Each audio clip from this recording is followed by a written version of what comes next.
আমার কাছে সবচেয়ে শান্তির এবং আরামের জায়গা হচ্ছে আমার নিজের বাসা। যেখানেই যাই না কেন মনে হয় কখন বাসায় যাব। আমার মনে হয় শুধু আমি না, সবাই এমন। আর এই দিক দিয়ে দেখতে দেখতে রোজা তো অনেকগুলোই চলে গেল, তবে আমি রমজান মাসটা খুব বেশি মিস করব। আমার কাছে সবচেয়ে আরামদায়ক মাস হচ্ছে এই রমজান মাস। কারণ সকালবেলা ঘুম থেকে ওঠার কোনো প্যারা থাকে না, খাওয়া দাওয়ার কোনো ঝামেলা থাকে না।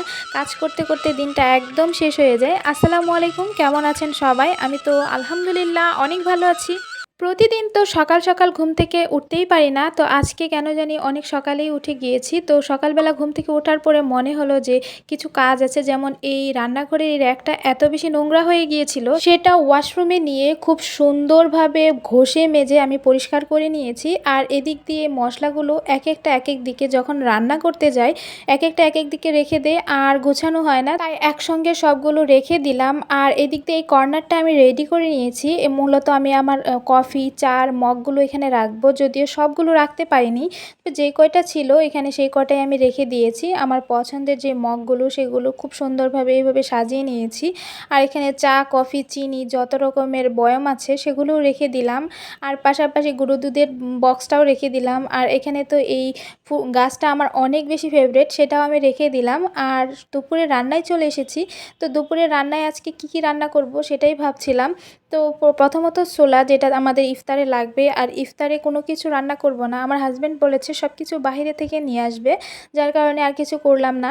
আর এদিক দিয়ে পটল আলু টমেটো আর রুই মাছের একটা তরকারি রান্না করছি। আর ওই দিক দিয়ে অলরেডি আমি করলা আর আলু ভাজিটা বসিয়ে দিয়েছি। আর এই দুইটা রেসিপি আমার হাজব্যান্ডের অনেক বেশি পছন্দ। আরেকটা খাবার পছন্দ, সেটা হচ্ছে মিষ্টি কুমড়ার তরকারি ভাজি যাই বলেন না কেন। সেই জন্য মানে গতকাল একদম ফুল একটা মিষ্টি কুমড়া, মানে আস্ত যেটা সেটা নিয়ে এসেছে। আমরা দুইজন মানুষ, আস্ত একটা মিষ্টি কুমড়া মানে রমজান মাসে এটা অনেক বেশি ঝামেলার, মানে কেউ খাওয়া হবে না, শুধু শুধু নষ্ট হবে। যার কারণে এখন প্রতিদিন সবগুলো রেসিপির সাথে একটা করে মিষ্টি কুমড়া ভাজি বা তরকারি আমি রাখছি, কারণ আমি খাবার কোনো রকম নষ্ট করা একদমই পছন্দ করি না।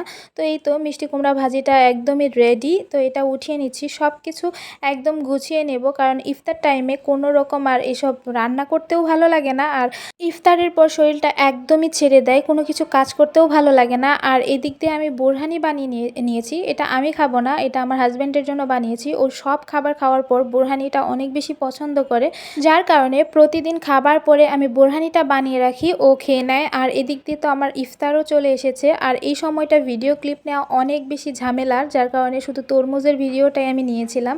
আর এই তরমুজটা এত বেশি মজার আর এত মানে সুন্দর ছিল, দেখেই বুঝতে পারছেন। আর এদিক দিয়ে ইফতারও আনা হয়ে গেছে, সেগুলো একদম রেডি করে নেব। আমি অন ক্যামেরায় এত কিছু রেডি করতে পারছি না, জাস্ট সব কিছু রেডি করে আপনাদের সাথে জাস্ট শেয়ার করছি।